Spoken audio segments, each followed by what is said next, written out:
कि तेरे दिल में जो तू कह रहा है वो है। हम तो मानते ही नहीं कि तू जो कह रहा है वो है। हम तो किसी का भी आज तक माने नहीं कि हम किसी के दिल में समाये, क्योंकि दिल में पहले से जगह ले रखी है किसी और ने। हम तो दूसरे चौथे पांचवें नहीं कौन से नंबर पे गुरुजी रहते। दिल में तो जन्म से भगवान बैठा रहता है, वो तो उसका घर है। अब उसके घर में दूसरा कैसे घुसेगा? भावना से आप किसी को भी मान लो वो अलग बात है, पर ये बात नहीं कि फाड़ के देख लो तुम्हारे सिवाय कुछ नहीं निकलेगा मेरे दिल में। तुम्हारे दिल में पैसा है, रुपया है, बैंक है, बैलेंस है, हिसाब है, किताब है, खाली अकेले गुरुजी थोड़ी घुसे पड़े तुम्हारे दिमाग में और दिल में। इतनी सारी चीजें साथ लेके घूम रहे हो, तो फिर कैसे जमेगा मेरा तुम्हारा? ये बता, फिर भगवान का और भगत का जमेगा कैसे? लोगों को पाकिस्तान से डर लग रहा है, आतंकवाद आतंकवाद। हमें नहीं लग रहा है, हमसे बहुत किलोमीटर दूर है वो आतंकवाद। और वो कितने आतंकवाद में 400 होंगे, 500 होंगे, 1000 होंगे, 2000 होंगे, हम कितने?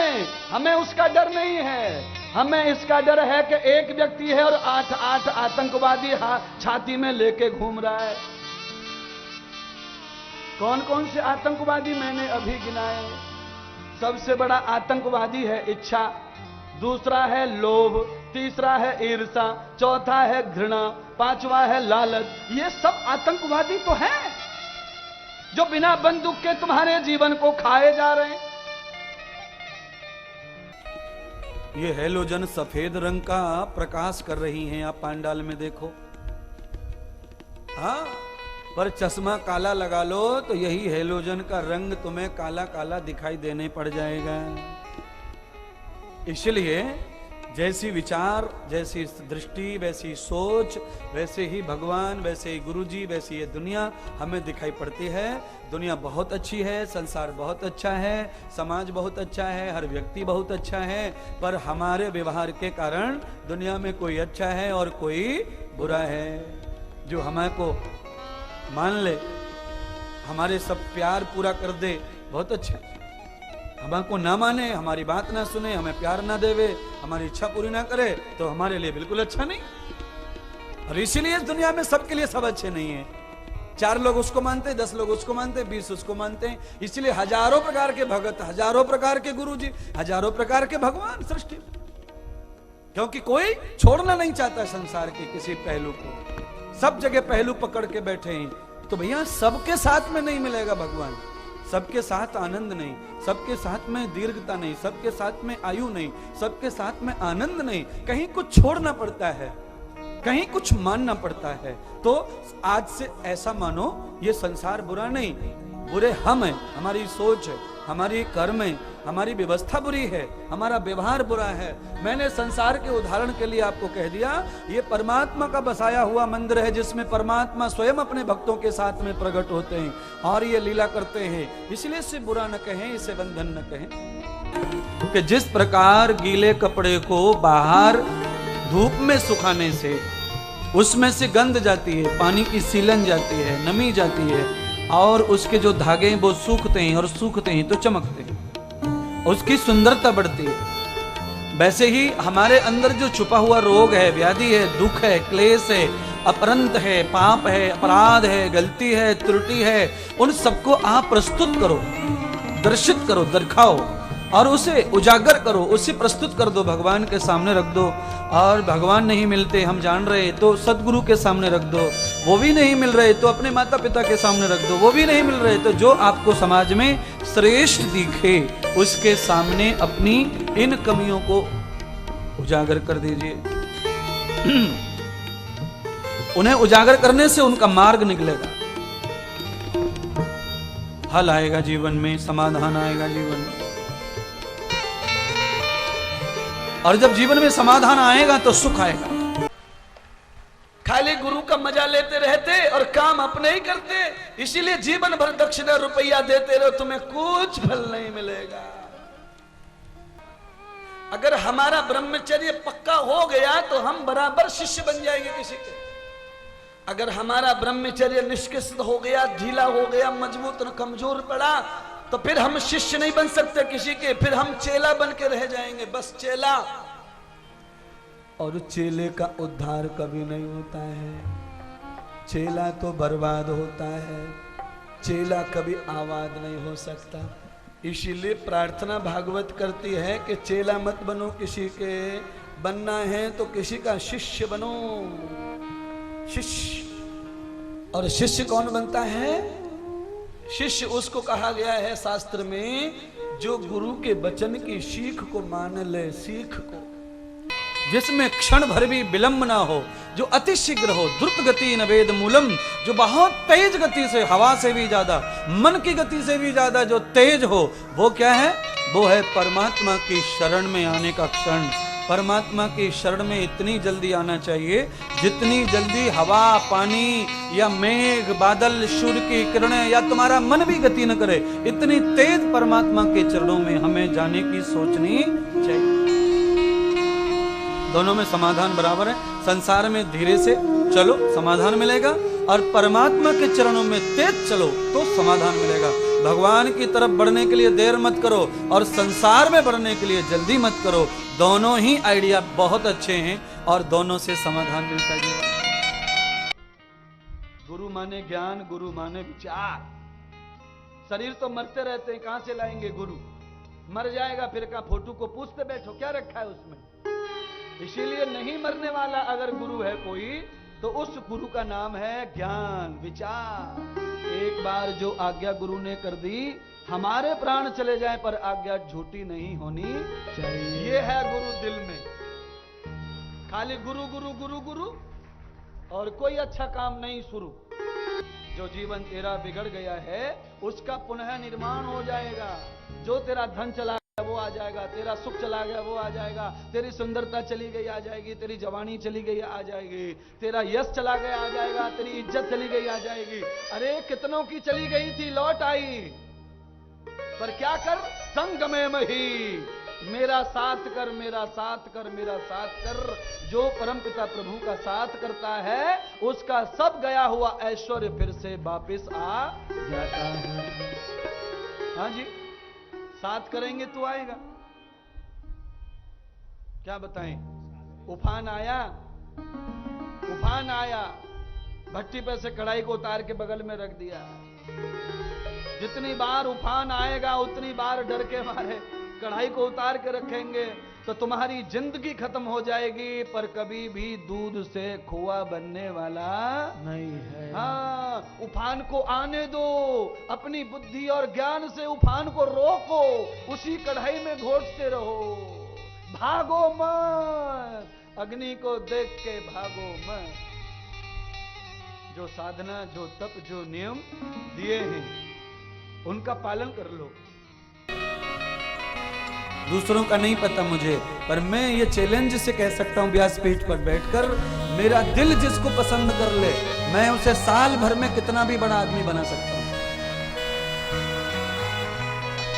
मैंने बहुतों को बनाया है, पर 12 महीने में कहीं से कहीं पहुंचा सकते हैं, पर ये दिल में बैठना चाहिए। कोई लायक हो तो बैठे, माला डालना, दीक्षा लेना, प्यार करना, ये बहुत छोटी बात है, क्योंकि प्यार तो कुत्ता भी कुतिया से करता है, चिड़िया चिरुटी से करता है, बैल गाय से करता है, कीड़े मकोड़े मच्छर सब प्यार करते हैं, क्योंकि प्यार तो असत्य पहल है, प्यार तो व्यवहार ही है, उसमें भी असत्यता आती रहती है। आप अनुकूल नहीं आ रहे किसी के तो प्यार वहीं कम होने लगता है। आप अनुकूल हैं तब तक ही प्यार बढ़ रहा है, आप जिस दिन अनुकूल नहीं रहेंगे उस दिन प्यार कम होता चला जाएगा। इसीलिए ज्यादा प्यार में भी मत डूबे रहो, क्योंकि वो भी असत्य ही है, उसे भी पूरा नहीं करता कोई।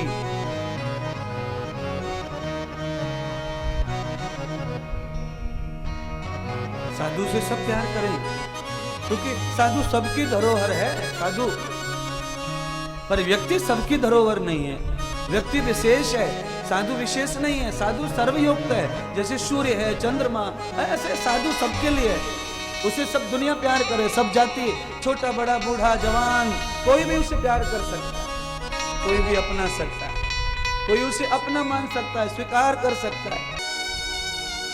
दोनों हाथों से दान कर लो, ईमानदारी से बताओ, ये किसान जो खेत में बोते 1 बीघा में 1.5 किलो की थैली डालते कपास की और 10 कुंटल लाते कपास। 1 बीघा में 1 किलो बाजरा डालते तो 10 पोते लेके आते 100-100 किलो के। अरे एक बीज डालो भैया, अनेक बीज निकलते धरती में से। देवताओं को देने से बढ़ेगा, घटने वाला कभी कभी नहीं। और तुम किसको दे रहे, किसको दे रहे? तुम दे किसको रहे? किसी को नहीं। हाँ? काला सांप बन के बैठ गए पैसे के ऊपर, जमा कर लिया और हमारा है, हमारा है, हमारा है, हमारा है। ओ मूर्खानंद, तेरी तो चलती का, तेरे 7 पीढ़ी पहले चली गई हमारा हमारा कह के, पर वो 1 कौड़ी भी लेके गए नहीं है। पैसा बैंक में रखने से नहीं पैसे वाला होता कोई। पैसे की कला दिखाओ। तुम्हारे पास पैसा है तो दिखना तो चाहिए पैसा है। अच्छा घर, अच्छी गाड़ी, अच्छा पंडाल, अच्छे महात्मा, अच्छे सत्संग, अच्छे भंडारे, अच्छी सेवा करो गौआ मैया की। ऐसे तुम्हारे जैसे करोड़ों घूमते पैसे वाले बैंक में जमा करके कोई नहीं पूछ रहा। रेलवे में बैठना पड़ता है तो टिकट उनको भी खरीदना पड़ता है। काय के पैसे वाले हैं वो? फिर कोई छूट है क्या उनको हवाई जहाज में बैठने के पैसे वालों को? नहीं, तो काय के पैसे वाले फिर? क्योंकि आदमी को 2 साल पुराना रुमाल जेब में रखा हो, वो गिर जाए उसका भी दुख होता है। आदमी उसे भी ढूंढने जाता है, मिले न मिले अलग बात है, पर रुमाल 10 रुपए का भी है, खो गया है तो आदमी पीछे मुड़ के ढूंढता है उसको। 4 कदम पीछे जाता है, जहां बैठा वहां ढूंढता है। दुख उसका भी है उसे, जो उसके जीवन में आ जाता है वो हट जाए, वही दुख है उसको। क्यों? आदमी को भोग प्यारा है, त्याग प्यारा नहीं है। और सारी दुनिया ये जानती है, जो आया है उसे जाना है, फिर भी क्यों दुख है? सपनों का दुख है, हमारे सपनों का। हमने इतने सारे सपने सजा के रखे हैं, बड़ा दुख है उस बात का, पूरे नहीं हुए। एक गाय को बड़ी गंदी आदत हो गई थी, वो सूखा चारा ही खाती नहीं थी। 5, 6, 7 महीने वर्षा हुई, चारों तरफ हरी हरी घास हो गई और गाय को आदत हो गई हरी घास की। और एकदम सूखा आ गई, जून का महीना, पानी सूख गया, घास भी सूख गई। गौशाला में घास नहीं रही हरी तो गौ मरने लगी, सूख गई, पेट अंदर घुस गया, हड्डियां निकल आई। गौशाला में मालिक आया, उसने देखा, गौ सेवा करने वाले से डांटा धमकाया, क्या है? कहा महाराज मेरी कोई गलती नहीं है, देखो पूरा गवान भरा हुआ है चारे से, पर खाती नहीं। मालिक ने पूछा क्यों नहीं खाती? 8-10 महीने हरी घास खाई है, इसलिए सूखा नहीं जाता इसके पेट में। ओह कमाल हो गया। मालिक के साथ में चतुर मुनीम आया था। उस मुनीम ने कहा सेठ जी, इसी सूखे भूसा को मैं खिला सकता हूं तुम्हारी गाय को। कैसे? कहा मुझे 1 घंटे की मोहलत दो। सेठ जी का मुनीम दुकान पे गया और वहां जाकर के हरे शीशे का चश्मा बनवा के लाया, गाय को पहना दिया। और जैसे ही हरे शीशे का चश्मा गाय ने फेंका, आंखों में जैसे ही डाला, सफेद गाय का भूसा, सफेद कड़ब सड़वे कुट्टी गाय को हरी दिखने लगी, सूखे भूसे को हरियाली समझ के खा गई महाराज। ये जर्रे जर्रे में झांकी भगवान की, किसी ज्ञान वाली आंखों ने पहचान की, किसी सूझ वाली आंखों ने पहचान की। जर्रे जर्रे में झांकी भगवान की, जर्रे जर्रे में झांकी भगवान की, किसी सूझ वाली आंखों ने पहचान की, किसी सूझ वाली आंखों ने पहचान की। तो बैटरी असर दिखाती है लाइट पे, बल्ब पे। आपका इन्वर्टर डाउन हो जाता, दिखाता है कि नहीं? मैं गया बोलता है।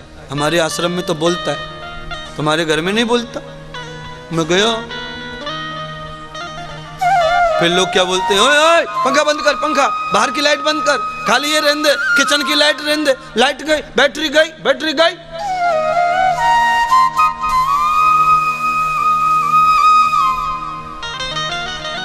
इसीलिए जो भी 50 साल के ऊपर हो गए उनकी बैटरी गई। दादाजी मर गए, सूतक, घर में पोता पैदा हो गया, सूतक, और सूतक में खाना पीना, बोलना चालना, जगना, नौकरी, दुकानदारी, झूठ सच सब चालू है। केवल भगवान को फांसी दे दिए। तू चुपचाप बैठ, तेरी वजह से ही पोता आया है, तुझे नहीं पूजूंगी। हाँ, जब नहीं आ रहा था पोता तो दुनिया का कोई मंदिर, और मंदिर भी कम पड़ गए, तो फिर हिंदू लोगों की तो बुद्धि खराब हो चुकी है। जब मंदिर कम पड़ जाएं तो फिर ये दूसरी जगह भी चले जाते हैं। फिर ये हरी चादर चढ़ा के आ जाएंगे, बोलेंगे पीर बाबा पे गए, पीर बाबा पे। पीर बाबा, जब बाबा का नाम ही पीर बाबा है तो फिर वो क्या तुम्हें देगा? पीर का मतलब समझते हैं क्या? पीर का मतलब होता है दर्द, पीड़ा है। 33 करोड़ हैं तुम्हारे पास भगवान, और 33 करोड़ भी कम पड़ गए। पर देखिए स्वार्थ का संसार। ऐसे आप भी लगा लीजिए चश्मा।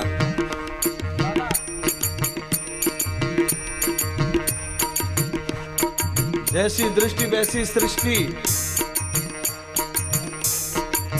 अभी धूप पड़ रही है, और जैसे जैसे ज्यादा गर्मी बढ़ती है तो लोग काला चश्मा लगा के मोटरसाइकिल चलाते हैं। धूप कुछ कम नहीं होती है, पर मन का एहसास बदल जाता है। उन्हें लगता है धूप है ही नहीं काले चश्मे की वजह से, इसीलिए पूरी धूप खोपड़ी पे बरसती है। एहसास नहीं रहता, और एहसास नहीं रहता इसीलिए आदमी को दुख नहीं होता, एहसास में दुख है। जय जय राम कृष्ण हरि, जय जय राम कृष्ण हरि, जय जय राम कृष्ण हरि, जय जय राम कृष्ण हरि। पहले किसी महात्मा के चरणों का पूजन हो जाए, निवास हो जाए, फिर वो घर मंदिर बन जाता है। फिर उस घर में गृहस्थ में रहने में भगवान हमेशा हमारे साथ रहते हैं। देखिए, साधु के रहने से घर मंदिर बन जाता है, इसमें बिल्कुल भी आपको किताब पढ़ने की जरूरत नहीं है। आप ऐसा मत सोचो कहां लिखा है, कहां लिखा है। ज्यादा लिखे पे भरोसा मत कीजिए। साक्षातम इद प्रमाणम। कोई चीज साक्षात हो रही हो तो उसके लिए प्रमाण देने की जरूरत नहीं है। हमारे बाबूराव जी बनवाला जी जो यजमान है कथा के, उनके घर में मैं 7 दिन से रुका हूं। पंढरपुर के विठ्ठल मंदिर की सी लंबी लाइन लगती है सुबह से शाम तक भक्तों की। लोग उनकी सीढ़ियों को पूछते हैं, गेट को पूछते हैं, दरवाजे को पूछते हैं, नमस्कार करते हैं, और लोग चौखट पर खड़े रहते हैं साधु के दर्शन के लिए। नमे प्रपादोदक कर्दमाने नवेद शास्त्रो ध्वन गर्जतानी। आज मैं चले जाऊंगा और कल मैं देखूंगा बाबूराव जी के घर में कौन आता है। अकेले पड़े रह जाएंगे, घर खाने को दौड़ेगा, सूना हो जाएगा। बेटी विदा करने के बाद में तो भी घर खाने को ज्यादा नहीं दौड़ता, पर साधु को विदा करने के बाद में सब कुछ खाने को दौड़ता है। विहंतम तद ऐश्वर्य मूलम। बेटी भी लक्ष्मी स्वरूप है, पर साधु ऐश्वर्य स्वरूप होता है। लक्ष्मी एक ही गुण है, ऐश्वर्य में 6 गुण होते हैं। 6 गुण, आयु, विद्या, यश, बल, धन, ये सब साधु के पास होता है। साधु हाथ रख दे जोर से किसी की कमर पर, पीठ पर, यश से झोली भर देगा। एक शब्द भी बोल दिया तुम्हारे लिए तो जय जयकार हो जाएगा तुम्हारे जीवन का। पर साधु सबके ऊपर हाथ नहीं रख सकते, और सबके लिए जय हो नहीं बोल सकते। क्यों? परख के, चख के ही जय बोली जाती है। ऐसे सबके ऊपर हाथ रख देंगे तो कैसे काम चलेगा बाबा? उसके लिए पात्र चाहिए, पात्र चाहिए, पात्र।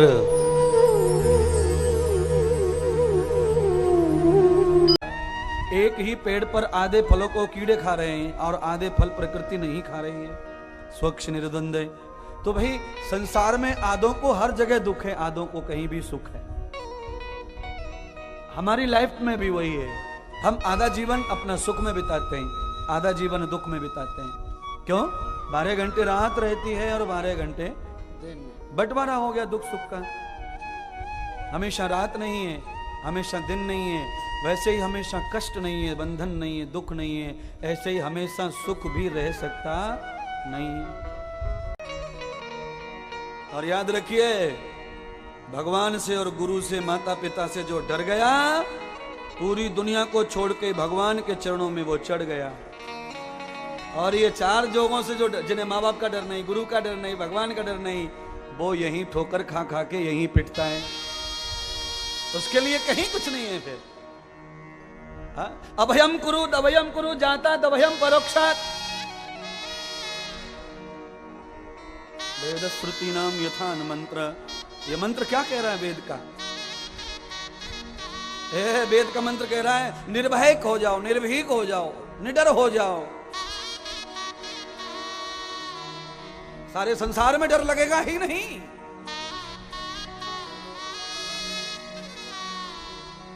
गुरु से जो डर गए, माता पिता का भय जिनको सता रहा है, वो पूरी दुनिया में कहीं नहीं लुकते, एक्सीलेंट रहते वो हमेशा जीवन में। क्या करेंगे बोलो? तलाक हो गया पहले पति से, दूसरी कर ली, इससे भी हो जाए तीसरी कर ली, उससे भी हो जाए चौथी कर ली। अरे बाबा, ये स्वर्ग है कि नरक है?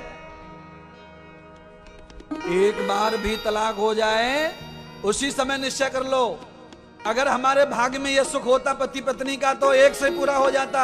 इसलिए कट। अब जीवन पर्यंत अंतिम श्वास तक हम अमृत ब्रह्मचर्य का पालन करेंगे और भगवान की सेवा करेंगे और अगले जन्म को सफल करेंगे। अगले जन्म में जोड़ी मिलेगी तो कभी न टूटने वाली मिलेगी, ऐसा सोच करके तब करना चाहिए, जब करना चाहिए। पर कहा जब कहा तब 6 महीने भी तलाक को नहीं होते। उधर तलाक चल रहा है कोर्ट में, इधर शादी हो गई।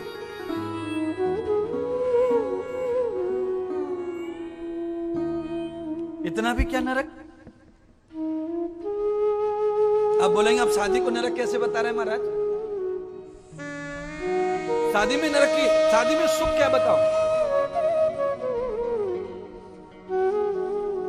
शादी से पहले आपने जो चीजें नहीं देखी हैं, वो चीजें आप खेलो। यस्य धराम प्रपन्न मूलम, जिस मल से, जिस मूत्र से हाथ लग जाए तो 3 बार डिटॉल से धोना पड़ता है, और शादी करने के बाद जिंदगी भर उन्हीं से खेलना पड़ता है। ये नरकी है। शादी के बाद जिंदगी भर उन्हीं से खेलना है, यही शादी है। और उससे ज्यादा दिमाग में और कोई शादी नहीं तुम्हारे भैया।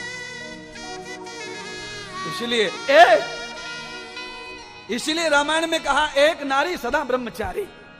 परमात्मा कोई कार्य करते हैं तो वो किसी को बताते नहीं, छप्पड़ फाड़ के, पता नहीं चलता किसी को। जो करना है वो गुप्त करते, मौत देना, जन्म देना, धन देना, धन छिनाना, जो करना है गुप्त है। समझेगा नहीं कब हो गया, क्या हो गया। सर्वम यथा च कर्मम भूषणम। परमात्मा किसको कितना सजा देंगे, किसकी नीरसता ले लेंगे, किसको रस दे देंगे। मौन है उनका आशीर्वाद, उनकी लीलाएं मौन हैं। इसलिए तुलसीदास लिखते हैं हरि अनंत हरि कथा अनंता।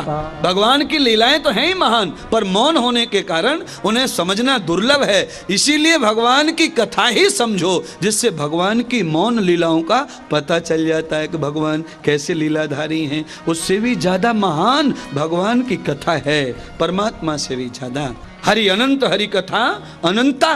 चिंता क्यों करते हो? जिसने जन्म दिया है वो पालन भी करने की गारंटी दे के भेजता है महाराज। हाँ, तुम्हारे बच्चों की तुमको फिक्र है, 2 बच्चों की है। अब सुअरिया तो इतने बच्चे देती है, उसको फिक्र है क्या उनकी? बताओ तो सही। सुअरिया, चींटी एक बार में चींटी 900 अंडे देती है और 3 महीने में 75 बार अंडे दे रही है। अब उनकी फिक्र किसको है बताओ ना? 2 बच्चे हो गए, मरे जा रहे, कहाँ पढ़ाएं, कैसे पढ़ाएं? पढ़ने के लिए पैसा नहीं लगता, पढ़ने के लिए तप लगता है, संस्कार लगते हैं। पढ़ाई पैसों से होती है? ना ना ना ना ना ना ना, पैसों से खाली नौकरी खरीदी जाती है। और ये पढ़ाई क्या कर रहे हैं आप? नौकरी खरीद रहे हैं। स्कूल में जाके फीस भरो टीचर के पास और वहां से कोर्स लेके आओ नौकरी का, 6 महीने का कोर्स है, इससे ये नौकरी लगेगी, उस अरे रे रे नौकर बनने के लिए पढ़ रहे हैं। पढ़ाई तो उद्धार के लिए होती है महाराज। खोज करो कहां है भगवान, इसके लिए विद्या पढ़ो। नौकरी, अरे रे रे रे रे रे।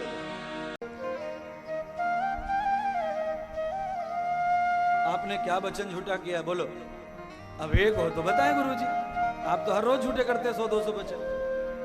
हो गया तो हो गया, नहीं हो गया तो अपने को क्या सर्दी गर्मी है, झूठा पढ़े तो पढ़ो। ना ना ना ना ना ना ना, एक सत्य को झूठ होने पर हरिश्चंद्र ने अपने पूरे परिवार को बेच दिया। बोलो, एक सत्य को झूठ होने पर पूरे परिवार को बेच दिया, पर सत्य को झूठ नहीं होने दिया, अपने वचन को झूठा नहीं करने दिया। और इसीलिए रामायण में लिखा, रघुकुल रीत सदा चले आई, प्राण जाए पर वचन न जाए। हाँ, रघुकुल में हरिश्चंद्र का जन्म हुआ। रघुकुल में जहां राम आए वहां पर ऐसे पूर्वज, ऐसे माता पिता दादी दादा जिनके वचन पूरा करने के लिए उन्होंने अपनी गर्दनें काट दी। शेर को खिला दिया अपने बेटे को, इकलौते बेटे को, मोर ध्वज को शेर का आगे डाल दिया। विश्वामित्र के लिए नौछावर कर दिया हरिश्चंद्र ने खुद को, साधु को समर्पित कर दिया, साधु को वचन दिया, उसके लिए पूरे परिवार को बेच दिया, बीवी को बच्चों को बेच दिया।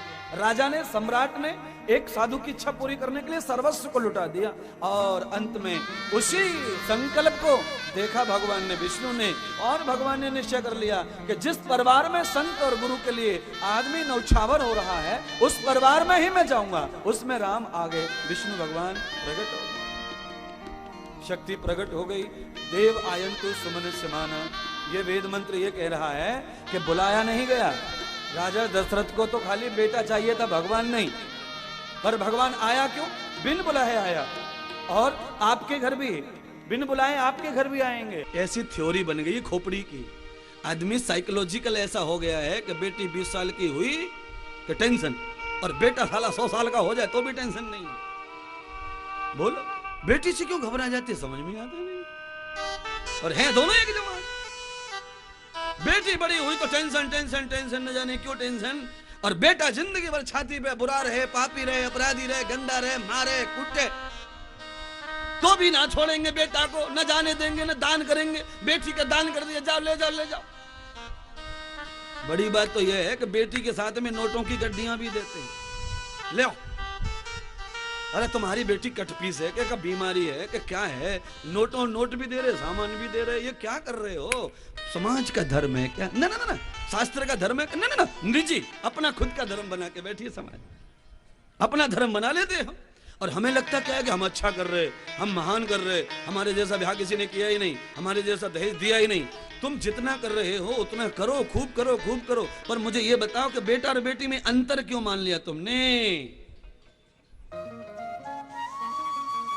सबके ऊपर अधिकार रखो, अपना अधिकार बनाए रखो सबके ऊपर, खाने के ऊपर, पहनने के ऊपर, सोने के ऊपर। तुम जब चाहे तब नींद आए, नींद जब चाहे तब मत सो। जीत गए। साधना इसी को बोलते संयम। क्या संयम का मतलब ये नहीं है कि तुम हिमालय चले जाओ और आग जला के बैठ जाओ, राम राम जपते रहो। शास्त्र क्या कहता है? तब क्या है? तब कुछ नहीं है। किसी भी चीज के प्रति इच्छावादी नहीं होना, यही तप है। बस खत्म, विषय हो गया। किसी भी चीज के प्रति इच्छावादी मत बनो। आपसे बड़ा तपस्वी ब्रह्मांड में कोई ढूंढने से नहीं मिलेगा। हिमालय चले गए और वहां जाके भूखे प्यासे मर रहे, नंगे उगाड़े बैठे और तपस्या बता रहे हैं उसको। है तो तपस्या वो शरीर की, पर भैया मन बुद्धि चित्त की, आत्मा की तपस्या करनी पड़ेगी। शरीर की तपस्या भूखे रहने से, प्यासे रहने से, नंगे होने से हो जाती है। दुनिया भर के लोग कर रहे हैं। साधु को, अच्छे महात्मा संत गुरुओं को भी अपने भक्तों से, अपने शिष्यों से हाथ रखकर यही कहना चाहिए, तू जो चाहेगा वो पूरा हो जाएगा, चिंता मत कर। और भैया पूरा नहीं होगा ऐसा हो नहीं सकता। क्योंकि गुरु के मुंह से निकल गया है तो सारी जिम्मेदारी गुरु की हो गई है। अब पूरा बिना किए वो पानी नहीं पिएंगे। हाँ, निश्चिंत चिंता रहित होकर, कामना रहित होकर जब तुमने शरण ले ही ली तो सब हो जाएगा। जीव के ही मूढ़ता के कारण कर्म कोई ऐसा बिगड़ जाता है जिसमें भगवान कभी कभी अपनी कृपा दिखाते नहीं दिखते। अगर कृपा चाहिए तो आज महाराज जी ने जो कहा उन लक्षणों को याद रखें, लिख लें। धर्मम दश लक्षणम, धर्मम दशकम लक्षणम, धृत क्षमा दमोस्ते। धैर्य रखो और हमेशा क्षमा भाव रखो, दया भाव, अनुराग से रहो और थोड़ा सा ब्रह्म आचरण करो और तप सत्य का पालन करो। अस्तेय बुराइयों से बच के रहो और निग्रह आवश्यकता से अधिक सोचो मत और इकट्ठा मत करो। आपसे सुखी कोई नहीं है। प्रतिमा की पूजा करना बहुत ही सरल है। प्रतिमा की पूजा करना बहुत ही सरल है। चेतन जीवित गुरु की शरण होना उतना ही कठिन है महाराज। हाँ, बहुत कठिन है ये। आप हमारा फोटो घर में लटका के आरती, दीपक, पूजा, फूल ये खूब कर लेंगे, कोई कमी नहीं छोड़ेंगे, पर चेतन जीवित गुरु की शरण होना ये बहुत कठिन है। फोटो की शरण, प्रतिमा की शरण होना कठिन नहीं है। आप ज्यादा कर लेंगे और बहुत श्रद्धा, बहुत प्यार कर लेंगे, आप सब नियम धर्म कर लेंगे। आप अच्छी संस्कृति, अच्छी औलाद, अच्छे परिवार, अच्छे साथी, अच्छे गुरु, अच्छे शिष्य भाग्य से मिलते हैं भाई साहब। हाँ, कोई भी अच्छी चीज है भाग्य से मिलेगी, प्रमाण से नहीं, आलस्य से नहीं। दुर्भाग्य से तो बुरा मिलता है। सब बच्चे की भलाई के लिए वियोग, वैराग्य, विरह सब सहन करना पड़ता है और यही प्रेम है। कभी कभी माएं क्या करती हैं, प्यार के लालच में बच्चे को दूर नहीं भेजती खुद से। उन्हें लगता है दूर चला जाएगा तो क्या होगा। ये क्या है, ये अनाथपन है, अज्ञानपन है। ये प्रेम नहीं है। प्रेम है उसको कहते हैं जिसमें बच्चे का निर्माण हो, बच्चा ऊंचा बने, बड़ा बने, दिव्य बने, पौरुष आए और उसमें देव तत्व प्रकट हो जाए। ये माँ का प्रेम है और ये गुरु का प्रेम है। हम किसी को चाटें, पुचकारी मारें, ये कोई प्रेम नहीं है। प्रेम की झलक है, एक अंग है प्रेम का। और असली प्रेम तो वो है चाहे जितनी भी प्रताड़ना करनी पड़े पर कुंदन बन जाए सोना, उसको प्रेम कहते हैं। आपको क्या लगता है, सुनार को सोने से दुश्मनी होती है? अगर सोने से सुनार को दुश्मनी होती तो शाम को दुकान बंद करते समय सुनार सारे सोने को पेटी में क्यों जमा कर लेता है? इसका मतलब सुनार को सोने से प्रेम है और प्रेम है तो भी अग्नि में ढोक देता है उसे। प्रेम है तो भी हथौड़े से पीटता है उसे। क्यों? अगर उसने नहीं पीटा और नहीं अग्नि में डाला तो आभूषण नहीं बनेगा, वो किसी की शोभा नहीं बनेगा। याद रखिए,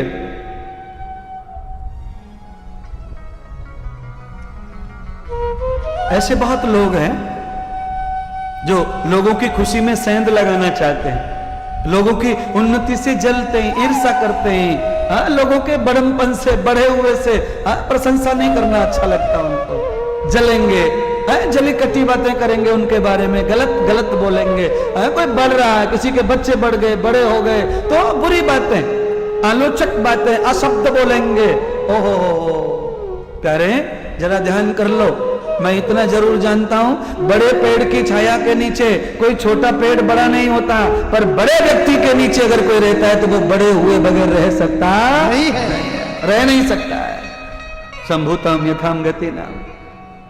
नदी के किनारे खेत ले लो, बारिश हो या मत हो पर तुम्हारे खेत को सिंचन मिलता रहेगा, मिलता रहेगा। हाँ, किसी अच्छी संगति में रह के परेशानियां, संघर्ष हैं। कभी कभी ऐसा होता है कि नदी के किनारे वाले जो खेत हैं बाढ़ में वही कट के चले जाते हैं, खेत कम हो जाता है। कभी कभी मौका तो है बड़े के साथ में ना मिटने की, कुर्बानी देने की भी घड़ी आ जाती है, पर रोज नहीं होता है ऐसा, हमेशा सुख रहता है। जो बुराई के, आलोचना के और अपमान के जहर को पी जाता है वो शिव जी की बराबर हो जाता है। एक आलोचना सुनी, मर गए, अरे ये तो भैया कुत्ते हैं, भूखे भौंकते रहते, तुम हाथी बन के चलते रहो। कहाँ आलोचना से डरते हो? आलोचना से डरते तो हम तो कब के सूख के मर गए होते। कहाँ कितनी आलोचना होती है हमको क्या पता। दुनिया भर की लोग आलोचना करते होंगे, पर हमने तो सुना नहीं आज तक है। आपके लिए है ये जो विष है ये कड़वा है, इसे पचाने के लिए शिव बनना पड़ता है। शिव, और शिव कौन है? दूसरों के कल्याण जो हर समय सोचता है वो शिव है। वो कितने भी बड़े जहर को पी सकता है। दूसरे के बारे में जो अच्छा सोचता है वो शिव है। तो मुझे एक बात बताओ, सब अच्छे अच्छे के ग्राहक हैं तो दुख को कौन लेगा?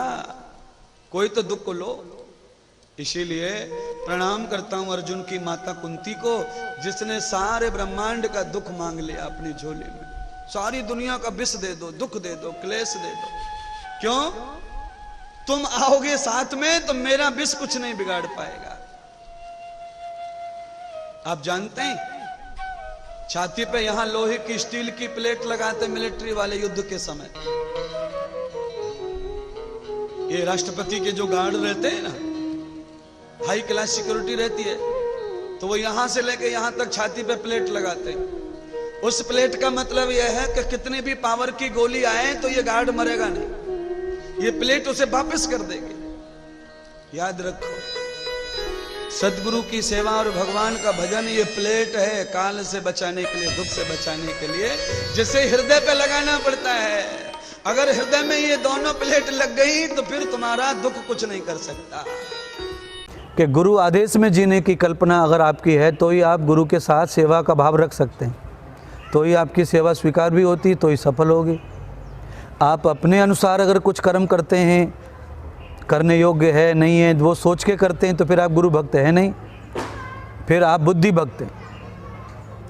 क्योंकि भक्ति जो रहती है वो बुद्धि से होती नहीं, ऐसा शास्त्र कहता है। दिल से, समर्पण भाव से। गुरुजी ने अच्छा कहा, बुरा कहा, क्या करने को कहा, वो विषय समाप्त होना, बुद्धि में कोई विचार नहीं होना। जब आप समर्पित भाव से उस तरह का व्यवहार करते हैं तो फिर आपको कभी ये दोबारा नहीं शंका आएगी कि गुरुजी के साथ उनकी प्रसन्नता के लिए कैसा व्यवहार करना चाहिए, जिससे गुरु का भी सुख बढ़े, आनंद बढ़े और गुरु का चेला का कल्याण होवे। अगर फौजी सवाल करे तो वो कभी भी सुरक्षा नहीं कर सकता देश की, उसको आज्ञा का पालन करना पड़ता है सिर्फ अपने बॉस की, तो ही वो देश की सुरक्षा करता है, तो ही देश उसके भरोसे है। अगर वो सवाल खड़ा कर दे कैप्टन से कि ये ऐसा नहीं करूँगा, वैसा नहीं करूँगा, तो फिर देश की सुरक्षा हो ही नहीं सकती है। बिल्कुल उतनी ही समर्पण भाव से आपको गुरु के साथ जुड़ा रहना है, तो ही आप अपने शिष्य धर्म की भक्ति का पालन कर सकते हैं, तो ही आपका उद्धार होगा, कल्याण होगा, तो ही आपका प्रमोशन होगा, तो ही आपकी वैल्यू होगी, तो ही आप अच्छे शिष्य कहलाएंगे। मुझे लगता है आपको पसंद आएगा ये वीडियो और ये उपदेश, और आप कोशिश करेंगे कि आप भक्ति सीख गए होंगे, सेवा सीख गए होंगे गुरु की। तो समर्पण जिसमें शंका ही नहीं है, गुरुजी जो कह रहे हैं, जो आज्ञा है वो सिर्फ और सिर्फ उनकी आज्ञा है।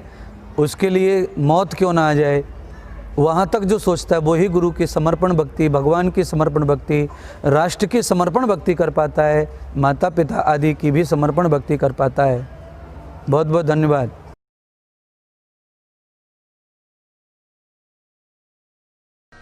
मुझे लगता है जिनमें भगवान के प्रति श्रद्धा है वो किसी भी संकट में भगवान की परीक्षा लेंगे नहीं, चाहे भगवान कुछ भी देवे, कुछ भी लेवे। क्योंकि भगवान अगर खरा है तो वो परीक्षा में खुद ही पास हो जाएगा, चेला को लेने की जरूरत ही नहीं।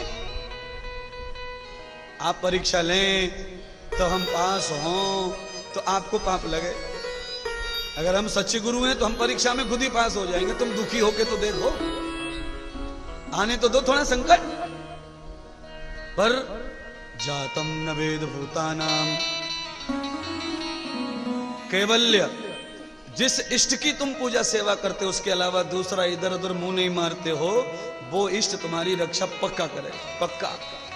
पर ये न जाने कहां कहां श्रद्धा, कहां कहां।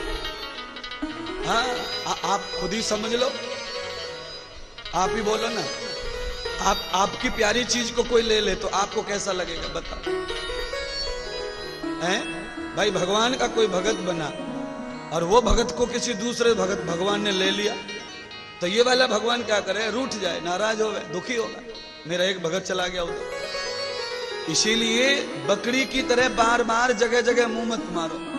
प्रणाम सब देवताओं को कहीं भी करो, पर इष्ट श्रेष्ठ और जहां दिल गदगद हो जाए वहीं पे टिके रहो।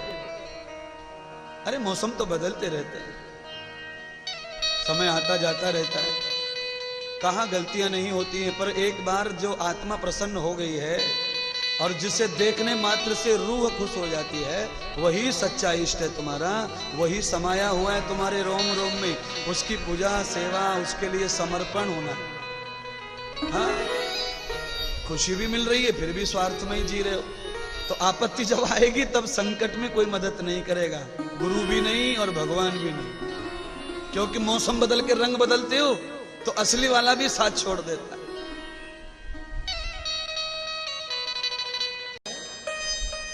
सदगुरु ने अगर दिल में पद दे दिया तो फिर मान सम्मान की जरूरत कहां पड़ती है? गुरुजी अकेले में बुला के बातें कर लेते हैं, बहुत हो गया, क्या जरूरत है? कोई माने मत मानो, का हाय हाय करते रहते हो, खींचा तानी मत किया करो।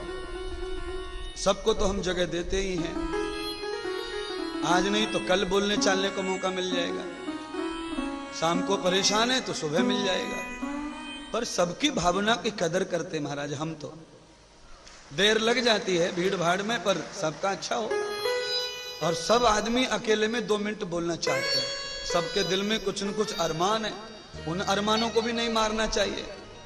हमारे भी कुछ लोग रहते हैं जो अरमानों को दबा देते, दूसरे के अरमान को नहीं दबाना चाहिए।